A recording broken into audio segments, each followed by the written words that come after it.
Good morning. Welcome to your Wednesday morning, early morning intuitive guidance. I'm Dr. Bonnie Nussbaum, America's kick-ass coach and psychologist, here with some good words to get us rolling today. Middle of the week here.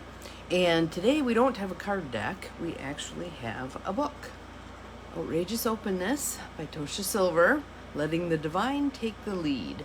And usually what I do is just hold the book in my hands, ask for whatever guidance is going to be of most support for us today, and open to a page.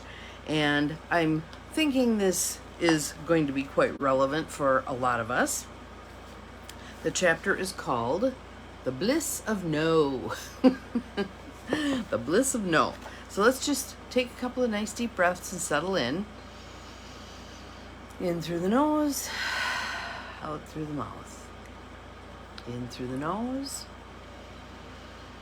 out through the mouth. Just shaking your shoulders down. I feel a little stiff in my neck today. Went for a walk already with the dog, which was lovely out. 68, I think. Good morning, Deb. Glad you are here. Welcome to whomever else popped on. You're not showing up by name, but I see that we have 2 people here already. Welcome, welcome. Thank you for the sunshine. It's pretty dark here so far. The sun hasn't come up yet, so early in the day. So just some nice deep breaths to cleanse and clear and settle you in for our chapter from Outrageous Openness, The Bliss of No. The quote at the top is, "Don't forget that no is a really, really complete sentence," by Dita Minnelli. Good morning, Janine. Glad you are here. Welcome. So just settle in and see what part of this resonates for you. My friend Dita mentioned that she had spent the day home from work. I asked, concerned, "Why, were you sick?" "Nah," she shrugged, "just felt like it." I was awestruck by the uber-Sagittarian, offhand way she said that. I might have needed to add, "because you know I've been working day and night," or maybe, "I thought I'd come down with a cold if I didn't stop." But an elegant, entitled little, "I just felt like it." Wow. Exhilarating, unknown territory for a diligent Capricorn self like mine. Want to know how hyper-responsible I used to be?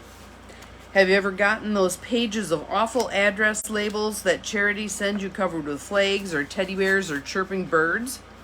It took me years to realize I could just shred that crap and stop defacing my mail. About the same time I figured that out, I also figured out I didn't have to answer online surveys from my Office Max family about my recent shopping experience.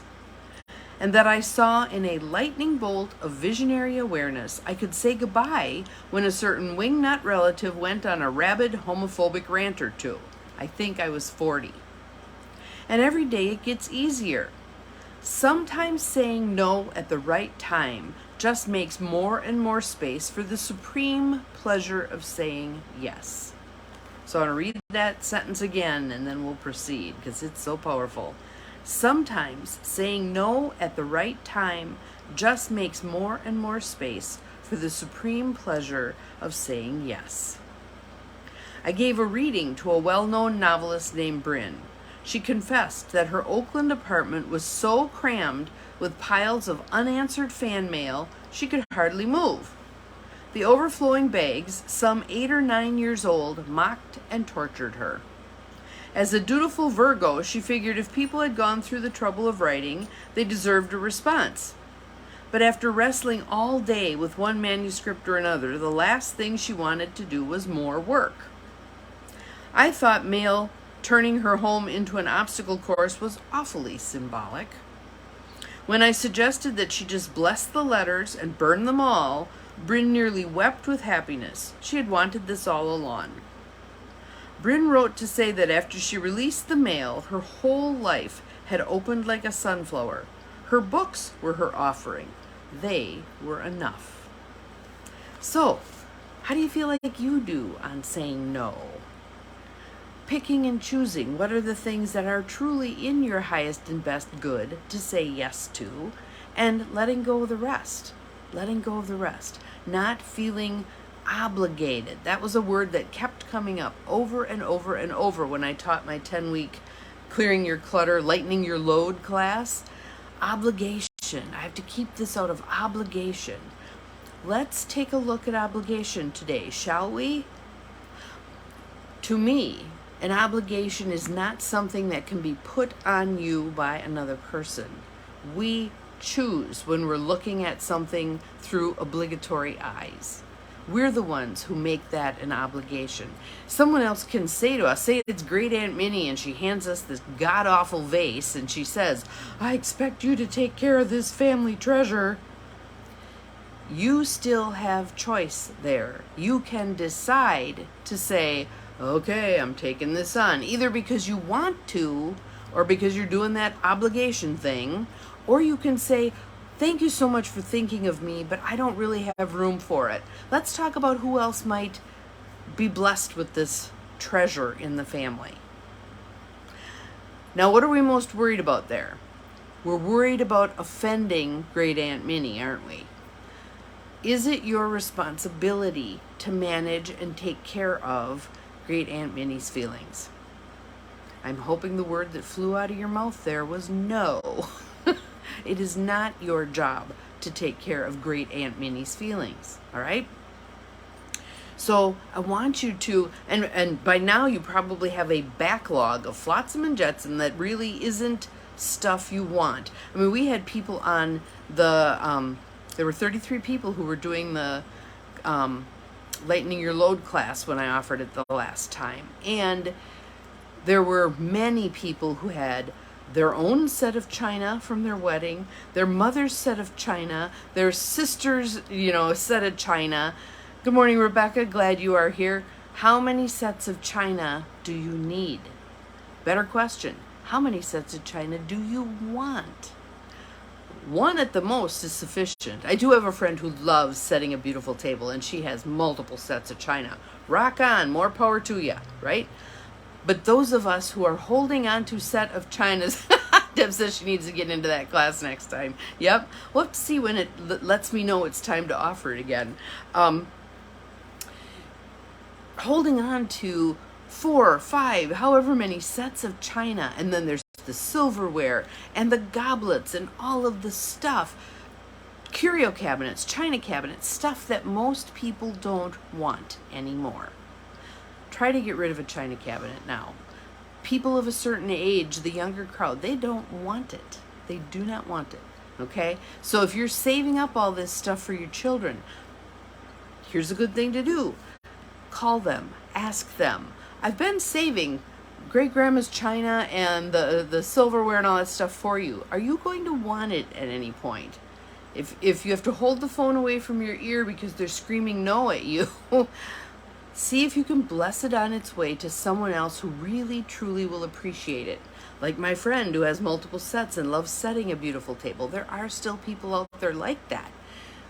So right now at the proverbial never-ending rummage sale, we probably have 5 or 6 boxes of china sitting there waiting to be purchased.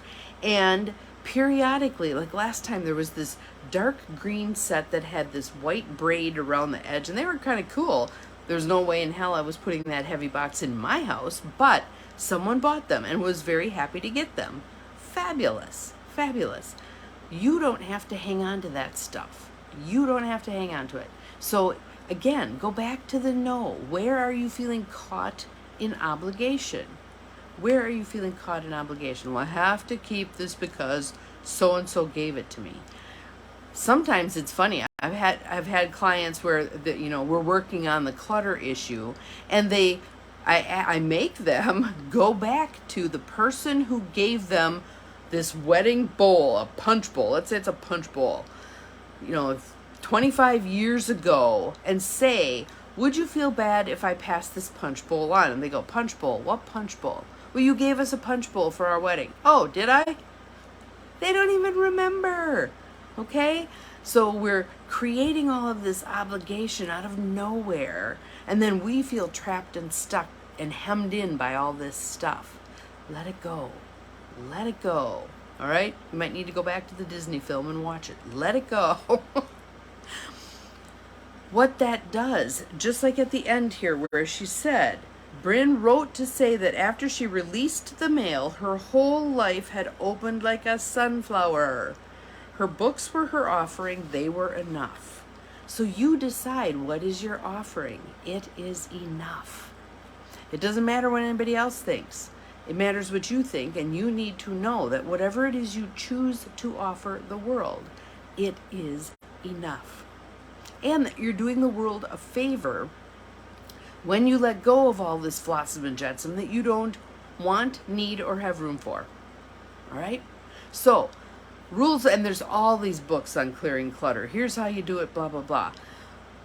I appreciate the books that are not just mechanics. So, I loved how, let me think, she'll come to me. I can see her face. Denise Lynn. I love how Denise Lynn brings in this emotional aspect of clutter clearing. And she has many tools, and we've used some of her tools in the Lighten Your Load class, where you hold the object, you put your energy into the object, you receive energy back from the object, and you notice, does your energy level go up because you love this object and you value it and you use it, or does your energy go down? It is a drain on your energy, all right? Then you ask it questions. Who would be good for me to bless you to? Are you ready to be released? Is there anything I need to do with you to let you go? You have a conversation with this inanimate object. I know it sounds weird, but it works great, okay? I do that with physical pain with people also. Good morning, Rayford. Glad you're here. If someone has, I'm going to make it up, a bum knee, I have them have a conversation. Go into a quiet state and have a conversation with that knee. What is that knee wanting you to know? It's trying to keep you stuck. It doesn't want you moving forward. It feels like you're on the precipice of taking steps, and that scares the knee. We have a conversation with the knee. We work that through. Knee pain is gone. Things shift. So again, what we're talking about today is the joy of no, the bliss of no. That is our chapter from Tosha Silver today.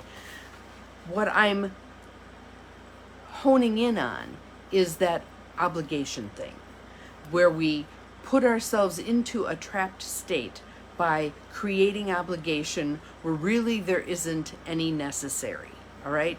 You don't need to be obligated to objects. All right. So again, come up then with a reasonable solution. What's the best way to bless this object on its way? Do I ask my niece if she would like this set of dishes from great grandma? Do I offer it to St. Vinny's? Let St. Vinny's make some money, help people grow their lives. Do I recycle it into yard art? Do I have some, good morning Susie, have some friends over and we make art projects and all of these plates end up becoming yard art? You know, there's all kinds of things you can do. Recycle, recycle, recycle, recycle. The vast majority of stuff that we have can be recycled. Last ditch effort is throw something out, all right? We need to save our Mother Earth here. So throwing stuff out is our last ditch effort. Is there any way this can be utilized by someone else in another way? All right. So your mission today, should you choose to accept it, and you can do as much or as little of this as you feel able to tolerate, is I want you to walk through your house with a specific eye. Rayford likes the yard art. Yes, yes, yes, yes. And it's fun to make. It's fun to make. Walk through your house with the eye of a buyer. Let's say we're however many years ahead and you've passed on and you're turning into stardust again, and someone, you, is a buyer and you're walking through this house. How do you see it through the lenses of a buyer? Oh my God, there's a pocket of disaster there in this room. So when my friend and I went and looked at the house that family members had lived in, she said, I remember this room being full of stuff, basically.